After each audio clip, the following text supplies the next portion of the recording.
A Case of Identity. Chapter 1, The Unexpected Visitor. It was a rainy afternoon in London when a young woman named Mary Sutherland entered the rooms of Sherlock Holmes. She was visibly distressed, her pretty face marred by worry.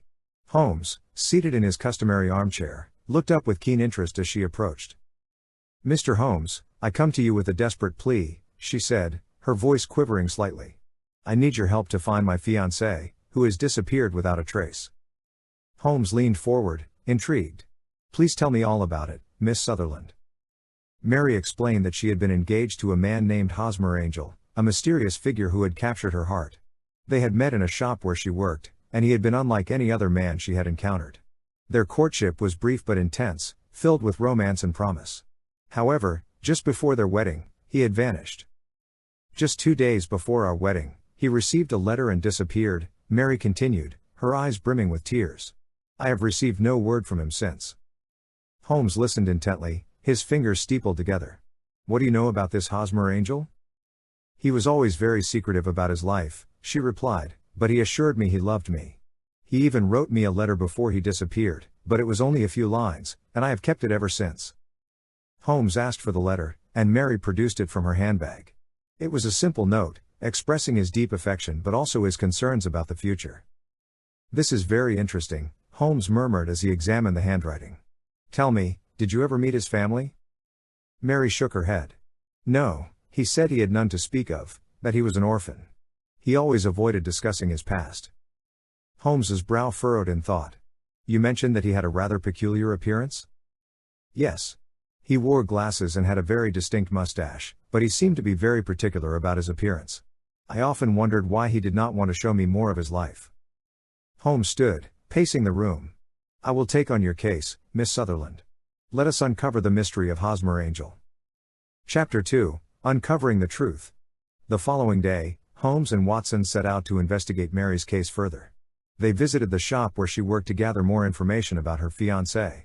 The shopkeeper remembered Hosmer Angel vividly. "He was a rather eccentric fellow," the shopkeeper remarked. "Always came in at odd hours, and he had a habit of fidgeting with his glasses." Holmes took note of the details, his mind racing with possibilities. "Did he have any friends? Anyone he spoke of?" "No, he never brought anyone here. Quite a solitary man," the shopkeeper replied. Holmes then decided they should visit the locations Hosmer Angel frequented, hoping to find clues.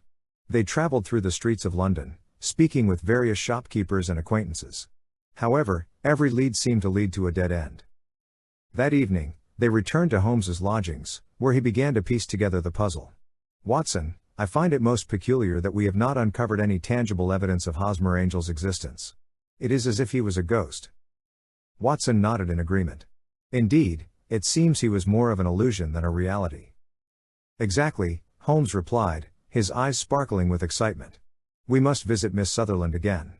There is something we need to clarify." Chapter 3, The Revelation. Holmes and Watson returned to Mary Sutherland's home, where they found her in a state of distress. "I cannot believe he has abandoned me," she cried. "What can we do?" Holmes took a moment to comfort her. "Miss Sutherland, we have gathered some information that may shed light on this situation. I believe we must address the peculiarities of your fiancé's identity." "Peculiarities? What do you mean?" Mary asked, bewildered. Holmes began to lay out his deductions. "You mentioned that he wore glasses and had a distinct mustache. However, what if that appearance was merely a disguise?" Mary looked shocked. "A disguise? But why?" "I suspect that Hosmer Angel is not who he claims to be. There is a possibility that he is a fraud," Holmes stated, revealing the pieces of evidence he had gathered during their investigation. Mary gasped, her hand covering her mouth.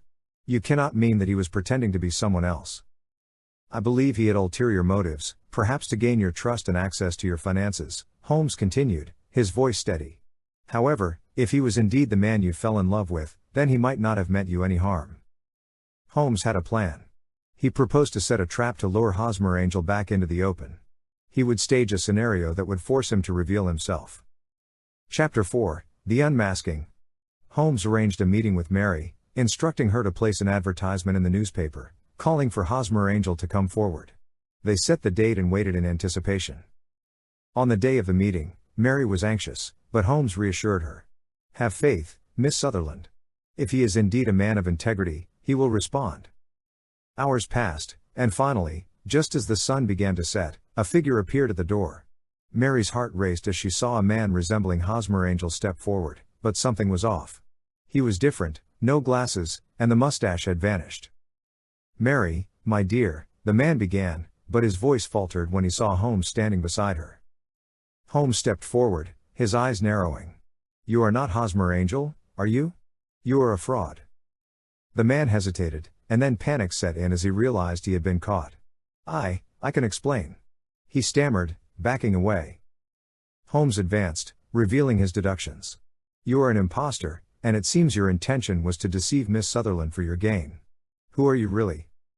As the man attempted to flee, Holmes apprehended him, revealing his true identity as a notorious conman who had been scamming women throughout London. With the help of the authorities, the man was arrested. Chapter 5: The Aftermath. With the case resolved, Mary was left in a state of disbelief but also relief. Holmes had brought the truth to light, saving her from further heartache. "Thank you, Mr. Holmes," Mary said, tears of gratitude in her eyes. "I cannot express how thankful I am for your help. I would have been lost without your guidance." Holmes nodded, a slight smile on his lips. "It was a matter of observation, Miss Sutherland. Always remember, love can blind us to the truth, but with careful deduction, the truth will always prevail." Watson, who had watched the events unfold, added, "Holmes, you've once again proven that no disguise can withstand your scrutiny." As they left Mary's home, Holmes reflected on the case. "Another mystery solved, Watson. Let this serve as a reminder that appearances can be deceiving, and true character often lies beneath the surface." Watson smiled, grateful for the adventure they had shared. "Indeed, Holmes. Until the next case."